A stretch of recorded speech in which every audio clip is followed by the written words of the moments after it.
ನಮಸ್ಕಾರ ಗೆಳೆಯರೆ. 5ನೇ ಶತಮಾನದವರೆಗೆ ಹಿಂದೂ ಬೌದ್ಧರೇ ಇದ್ದ ಈ ಪುಟ್ಟ ದ್ವೀಪ ಇಸ್ಲಾಂ ದೇಶವಾಗಿದ್ದು ಹೇಗೆ ಗೊತ್ತಾ? ಭಾರತದ ತ್ರಿಪುರ ಅಥವಾ ಸಿಕ್ಕಿಂಗೆ ಸಮನಾದ ವಿಸ್ತೀರ್ಣವಿರುವ ಮುಸ್ಲಿಂ ರಾಷ್ಟ್ರ ಬ್ರುನೈ ಒಂದು ಕಾಲದಲ್ಲಿ ಹಿಂದೂ ಬೌದ್ಧರ ದೇಶವಾಗಿತ್ತು ಎಂಬುದು ನಿಮಗೆ ತಿಳಿದಿದೆ. ಸದ್ಯ ಬ್ರುನೈ ಅಧಿಕೃತವಾಗಿ ಮುಸ್ಲಿಂ ರಾಷ್ಟ್ರವಾಗಿದೆ. 82.1% ಮುಸ್ಲಿಮರು ಇಲ್ಲಿ ವಾಸಿಸುತ್ತಿದ್ದಾರೆ. 6.3% ಜನರು ಬೌದ್ಧ ಧರ್ಮದ ಅನುಯಾಯಿಗಳಾಗಿದ್ದಾರೆ. ಪ್ರಧಾನಿ ನರೇಂದ್ರ ಮೋದಿ ಮುಸ್ಲಿಂ ರಾಷ್ಟ್ರ ಬ್ರುನೈಗೆ ತೆರೆದಿರುವ ಎಲ್ಲರಿಗೂ ಗೊತ್ತಿರುವ ವಿಚಾರ.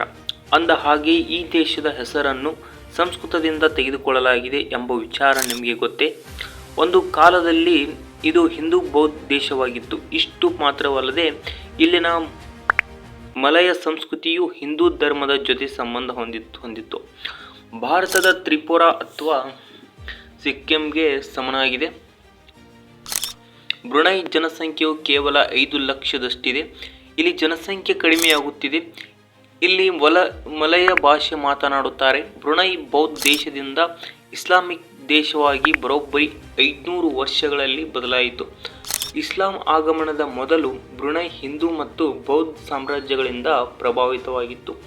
ಇಲ್ಲಿನ ಜನಸಂಖ್ಯೆಯಲ್ಲಿ ಮುಖ್ಯವಾಗಿ ಬೌದ್ಧರಾಗಿದ್ದರು ಎಂದು ಹೇಳಲಾಗುತ್ತದೆ. ಇವರು ದಕ್ಷಿಣದ ಶ್ರೀವಿಜಯ ಸಾಮ್ರಾಜ್ಯದೊಂದಿಗೆ ಸಂಬಂಧ ಹೊಂದಿತ್ತು. ಬ್ರುನೈ ಜನಸಂಖ್ಯೆಯು ಕೇವಲ 5 ಲಕ್ಷದಷ್ಟಿದೆ.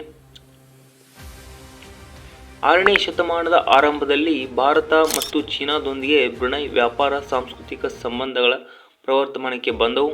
ಬ್ರುನೈ ಹೆಸರು ಸಂಸ್ಕೃತ ಪದ ವರುಣ ಪದದಿಂದ ಬಂದಿದೆ ಎಂದು ನಂಬಲಾಗಿದೆ. ಇದರರ್ಥ ನಾವಿಕ. ಬ್ರುನೈ ಎಂಬ ಹೆಸರು ಬಹುಶಃ ಬರು ನಾಹ ಎಂಬ ಪದಗುಚ್ಛದಿಂದ ವಿಕಾಸಗೊಂಡಿದೆ. ಇಸ್ಲಾಂ ಧರ್ಮದ ಕಡೆಗೆ ಬ್ರುನೈ ಗಮನಾರ್ಹ ಬದಲಾವಣೆಯು 14ನೇ ಶತಮಾನದಲ್ಲಿ ಪ್ರಾರಂಭವಾಯಿತು. ಈ ಪ್ರದೇಶವು ಅರೇಬಿಯನ್ ಪೆನಿನ್ಸುಲಾ ಮತ್ತು ಭಾರತದಿಂದ ಮುಸ್ಲಿಂ ವ್ಯಾಪಾರಿಗಳೊಂದಿಗೆ ವ್ಯಾಪಾರದ ಮೂಲಕ ಇಸ್ಲಾಮಿಕ್ ಪ್ರಭಾವಗಳನ್ನು ಅಳವಡಿಸಿಕೊಳ್ಳಲು ಪ್ರಾರಂಭಿಸಿತು. 1515ರ ಸುಮಾರಿಗೆ ಬ್ರುನೈ ಬೌದ್ಧ ರಾಜನು ಇಸ್ಲಾಂಗೆ ಮತಾಂತರಗೊಂಡು ಸುಲ್ತಾನ್ ಮೊಹಮ್ಮದ್ ಎಂಬ ಹೆಸರನ್ನು ಪಡೆದುಕೊಂಡನು. ಆತನಿಗೆ ಮೊದಲಿದ್ದ ಬೌದ್ಧ ಹೆಸರು ಅವಾಂಗ್ ಅಲಕ್ ಬೆಟಾಟರ್. ಇದು ಬ್ರುನೈ ಇತಿಹಾಸದಲ್ಲಿ ಇಸ್ಲಾಮಿಕ್ ಯುಗದ ಆರಂಭವನ್ನು ಗುರುತಿಸಿದೆ. ಈ ವಿಡಿಯೋ ಇಷ್ಟ ಲೈಕ್ ಮಾಡಿ, ಶೇರ್ ಮಾಡಿ, ಸಬ್ಸ್ಕ್ರೈಬ್ ಮಾಡಿ. Thank you.